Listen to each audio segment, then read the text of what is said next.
Hi, Julie. Hi, I'm Keith. Great to see you. Nice to see you. Yeah. Thanks for letting us come in and invade the vineyards today. Oh, thanks for coming out. We're glad you're here. We're with Julie at Balistreri Vineyards.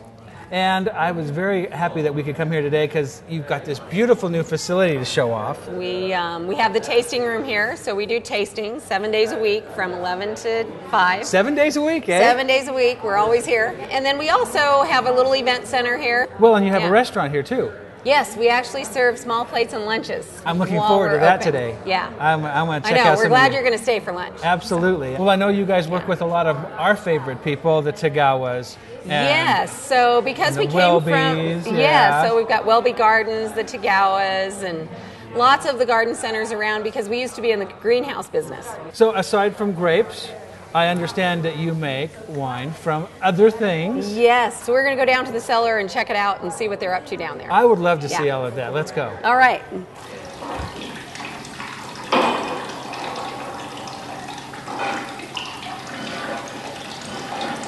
All right, Julie, we're down here in the cellar, and we're looking at a machine here, some kind of contraption that is It's a grape press. It's a grape press, but that's not what's in it.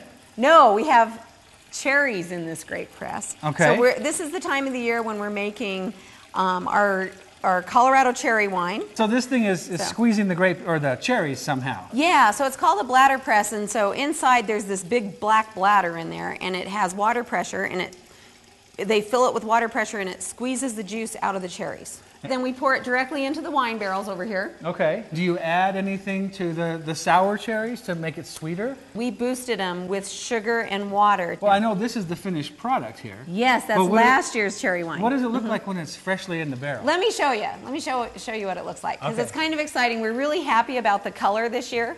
All right. So this is fresh as fresh can be. Oh yeah, this is fresh cherry wine. All right, and notice it's not going to be crystal clear. And I got you quite a taste. It smells good. Oh yeah. Oh, that's sweet. All right. I think it's going to be about 3% residual sugar, where this one's going to be about 6% residual sugar, and this old one from last year was 3% residual sugar. Okay. So it's going to be a little different. Although this is going to taste more I'm going to have to finished. taste this more often. I didn't quite get a good taste there. This is really good. This is the finished product. This is the right. fresh So notice product. the color. That's right. The so color's notice, different. As it ages, it's going to take 12 months in this barrel. Well, I think what's really fun is that you're using locally grown cherries, and there's all kinds of local connections with Balistreri and other businesses, one of them being Stranahan's. And I know you've got some special barrels over here you want to We do, so we're going to go check those out. Let's go take a look. All right. All right? Sounds good. Well, Julie, that was fun looking at how you get the cherry stuff for the cherry wine. And I've had a great time here today. You've been a wonderful host and a great tour guide. You've made this really fun. But you mentioned a little connection with Stranahan's and these barrels, and I'd wonder if you'd fill me in on the story about that. We gave our cherry barrels to Stranahan's Whiskey, to Rob down there, the head distiller, and he aged his special release Maroon Bells in our cherry barrels. But I asked Rob to give us the barrels back, and what we did was took the cherry barrels that had whiskey in them, we transferred some of our port into the barrel. So now we have Balistreri port in the barrel.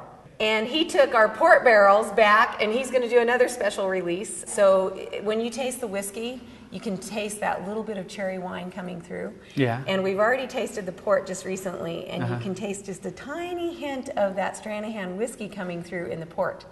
And so the barrels, of course, are cleaned out, but you still get that characteristic from the Stranahan's whiskey, and it's so much fun. It's embedded in the wood. Well, I really enjoyed the story about the barrel swapping. That sounds terrific, and I'm looking forward to going to Stranahan's, which is where we're headed next, and maybe I can get to taste some of that whiskey. That would be fun.